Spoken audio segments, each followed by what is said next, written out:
I'm really excited about today's trip. We've come all the way down here to County Galway to meet with David Keane, one of my favourite producers and supplier of the perfect oyster for fire and soul restaurants right here in Ballinakill Bay.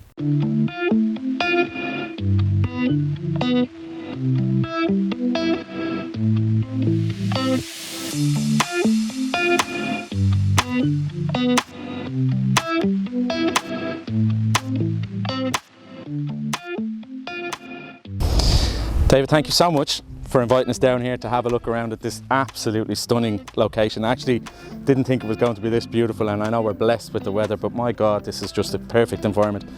Strange though for someone to come down here and take up oyster farming. It's not your usual field of expertise, is it? Tell me, how did it come about that you end up being down here producing some of the best oysters that Ireland has to offer? In and around 2014. I should say the farm dates back here to 1893, so Wow. there's been lots of owners along the way. Yeah. So I came down, I had a look at it, and I thought, well, this is very interesting. Yeah. And I mean, what you see today is not what we saw back then, Sure. I might add, but still, I still thought it was very interesting. And I spent the next year coming up and down, checking it out and looking it over, and eventually I said, yeah, this is something I'm going to give a crack. The most striking thing that you find when you come down here is this absolutely stunning landscape, from the tree line right up to the bay here, the mountains behind us, bogs on this side of us. Must have a massive effect on the oysters that are here in the bay. Absolutely, huge. I mean, if you look around, and the first thing you'll notice is there's no intensive agriculture in this area. Yeah. And the second thing you'll notice is neither is intensive industry in this area. So we've very, very little other than, for example, the Connemara National Park. Yeah. And so everything is so natural. So what you have is the rivers and streams flowing down into the bay bring with it the nutrients from the hills, those nutrients that influence the famous Connemara lamb. Yeah. They're brought by the rivers and streams into the bay, and they fuse with the Atlantic Ocean.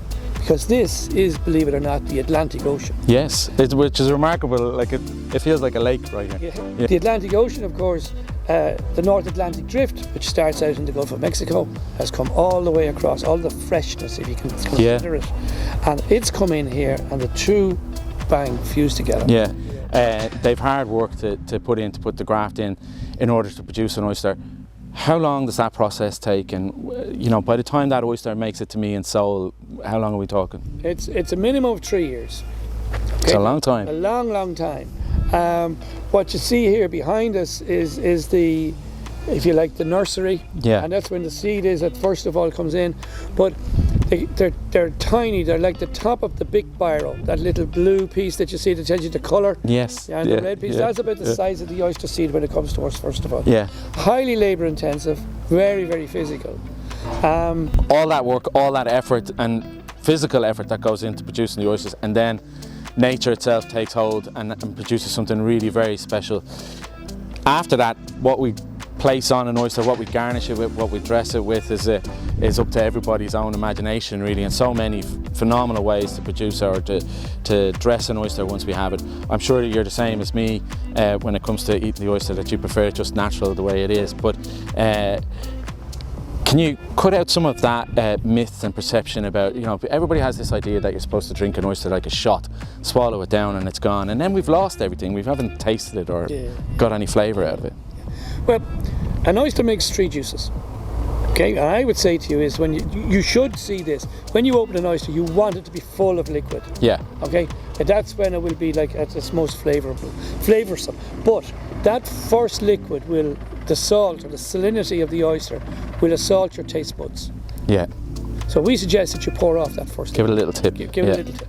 The second liquid, it will make, if you just move the oyster slightly in the shell, it will make a second liquid. Yeah. And for your first oyster, pour that one off. Yeah. The third liquid is the oyster's true flavour. Okay.